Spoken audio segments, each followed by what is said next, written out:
Mario, bakit ginabi ka na? Doon ka sa babae mo.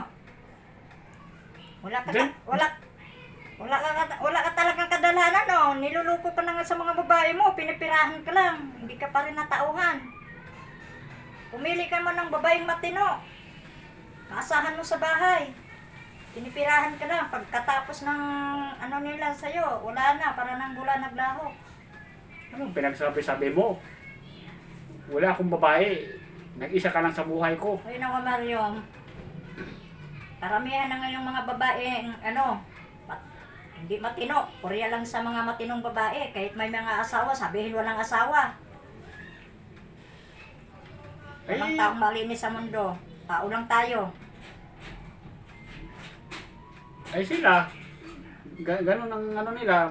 Madali. Mangluloko pero hindi naman ako mapaloko. Sa ngayon, matauhan ka na.